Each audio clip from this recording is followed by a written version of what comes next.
badanmu. Tanpa dia kau hidup. Dengar? Singgolah anak. Coba. Hukum karma berjalan. Melda Safitri dan roda kehidupan yang berputar cepat.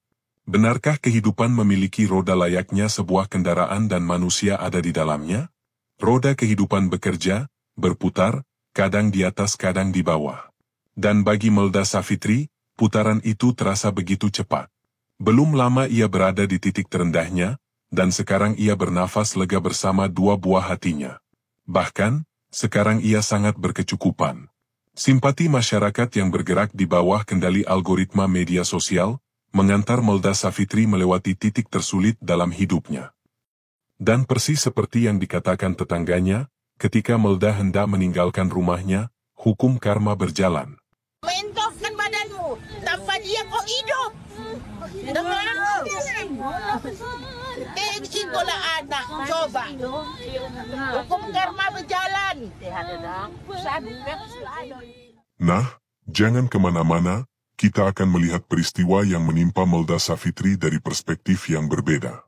Yakni, melihatnya dari algoritma semesta.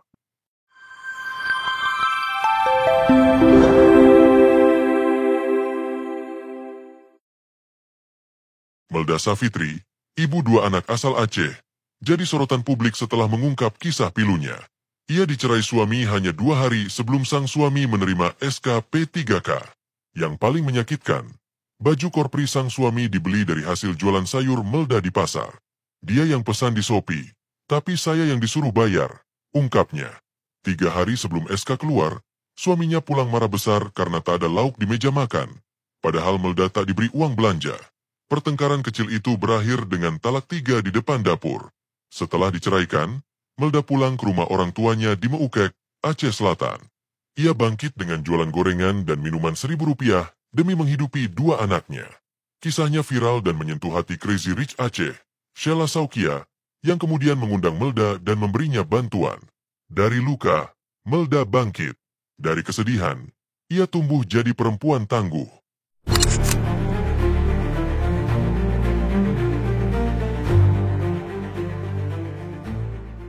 Pedih dan pilu, namun akhirnya berbuah manis. Kasus yang menimpa Melda Safitri, kita harapkan selesai. Dan kita akan melihat dari perspektif yang berbeda. Roda kehidupan benar-benar nampak terlihat dari peristiwa viral ini.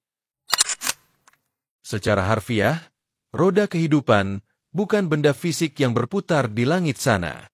Ia hanyalah metafora moral dan eksistensial. Cara manusia menjelaskan perubahan nasib yang tak bisa mereka kendalikan sepenuhnya. Kadang orang rajin jatuh, orang malas naik.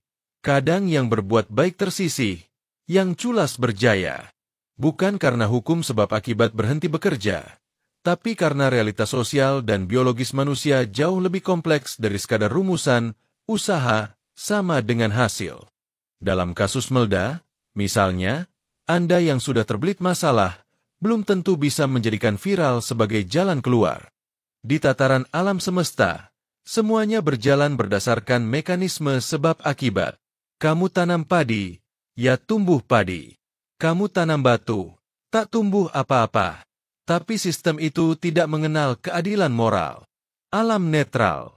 Air mengalir dari tinggi ke rendah, tanpa peduli apakah yang dibawa orang baik atau penjahat.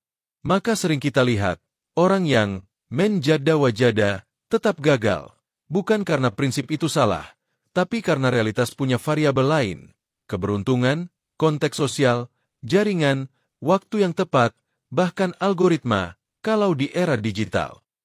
Dalam jangka panjang, tabur tuai tetap jalan, tapi tidak selalu di waktu yang kita inginkan. Kamu bisa menanam kebaikan hari ini, tapi mungkin baru menuainya 10 tahun lagi, atau bahkan bukan kamu yang menuai, melainkan anakmu, muridmu, atau orang yang terinspirasi darimu. Artinya, sistem itu ada, tapi kerjanya tidak instan, dan tidak selalu simetris. Kadang kita merasa di bawah bukan karena dunia menindas, tapi karena kita sedang melihat dari sisi bawah roda. Ketika nanti kita naik, bukan berarti roda berubah, mungkin cuma posisi pandang kita yang bergeser. Disitulah letak bijaknya hidup. bukan tentang menunggu roda berputar ke atas, tapi tentang belajar seimbang ketika roda terus berputar. Bijaknya kehidupan, mekanisme alam semesta. Kita sebut saja istilah baru, algoritma semesta. Istilah algoritma semesta menggambarkan gagasan lama tentang keteraturan alam dengan bahasa modern yang dekat dengan logika era digital. Kalau dulu orang bicara takdir, sunatuh, atau karma, sekarang bisa kita analogikan sebagai sistem besar yang berjalan dengan kode, pola, dan probabilitas. Dan ya, banyak ilmuwan dari berbagai bidang, fisika, biologi, kosmologi, hingga filsafat, yang sebenarnya sudah lama menelusuri kode semesta itu. Mari saya ajak keliling sedikit, biar kita tahu siapa saja yang pernah mengintip ke balik layar sistem besar ini. Pertama, Isaac Newton, semesta sebagai mesin. Newton, abad ke-17, adalah orang pertama yang membuat dunia melihat alam semesta sebagai mekanisme matematis yang presisi. Menurutnya, Tuhan menciptakan alam seperti jam raksasa. Setiap planet, setiap partikel, punya hukum gerak yang pasti. Gravitasi, momentum, gaya, semuanya mengikuti rumus yang sama. Ini adalah bentuk paling awal dari algoritma semesta. Dunia berjalan menurut hukum tetap. Jika kau tahu rumusnya, kau tahu masa depan. Namun kemudian, kedua, Albert Einstein, relativitas dan ruang waktu. Einstein datang dan bilang, tidak sepresisi itu, sobat. Ia menunjukkan bahwa ruang dan waktu bukan wadah kaku, melainkan jaringan lentur yang bisa melengkung oleh massa dan energi. Artinya, semesta tidak lagi seperti mesin jam, tapi seperti jaringan algoritmik yang dinamis, yang bisa berubah bergantung pada input, massa, energi, kecepatan. Bagi Einstein, algoritma semesta adalah geometri realitas itu sendiri. Lalu datang para ilmuwan kuantum, Max Planck, Niels Bohr, dan Werner Heisenberg. Mereka bilang, wahai manusia, bahkan jika kau tahu semua data, kau tetap tidak bisa memprediksi hasil akhir. Di dunia partikel, segalanya bekerja dalam probabilitas, bukan kepastian.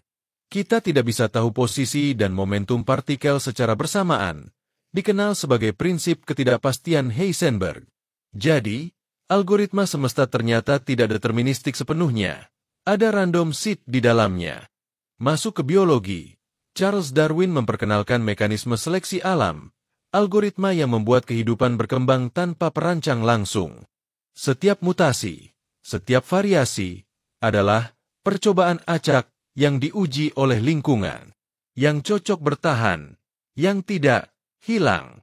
Inilah versi biologis dari algoritma semesta. Sistem yang belajar dari kesalahan dan menyimpan hasil terbaiknya. Mirip mesin learning, tapi skala kosmik dan berlangsung jutaan tahun.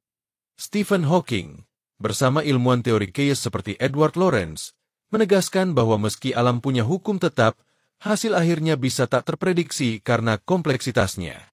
Satu perubahan kecil di awal, seperti kepakan sayap kupu-kupu, bisa memicu badai di belahan dunia lain, butterfly effect.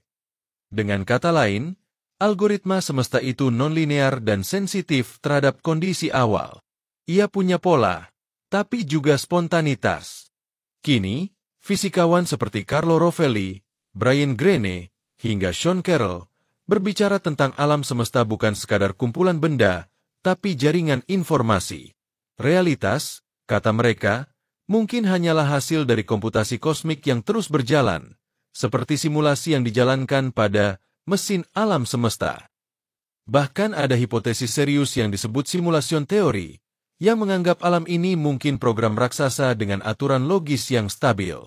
Jadi, algoritma semesta itu bukan lagi istilah puitis, tapi juga konsep ilmiah yang mungkin nyata. Alam semesta bekerja dengan algoritma, tapi bukan algoritma sederhana. Ia punya hukum, tapi juga peluang. Ia punya keteraturan, tapi juga ruang untuk kejutan. Jadi, kalau Anda sedang punya masalah keuangan, berada di titik sulit, atau merasa dunia tak adil, jangan buru-buru menjadikan kisah Melda Savitri sebagai inspirasi langsung atau bahkan solusi hidup. Kisahnya bisa menjadi cermin, tapi bukan peta jalan. Karena algoritma semesta tak bekerja dengan pola yang sama pada setiap manusia. Apa yang terjadi pada Melda bisa jadi anomali momentum, titik di mana kerja keras, simpati publik, dan algoritma media sosial bertemu di waktu yang tepat. Namun, dari sana kita bisa belajar satu hal penting, bahwa dalam algoritma semesta ini, usaha tetap penting, niat baik tetap punya gema, tapi hasil akhirnya sering datang dari arah yang tak kita duga. Kadang hidup bukan tentang memastikan roda berputar ke atas, tapi tentang tetap berdiri tegak saat roda berputar liar, dan tetap bersyukur meski belum berada di atasnya. Dan terakhir, sebagai penutup, sekali lagi perlu ditegaskan bahwa kita tak bisa mengatur algoritma semesta, tapi kita bisa menjaga keseimbangan, memahami ritmenya, dan terus bergerak, karena diam justru membuat kita tertinggal dari putarannya.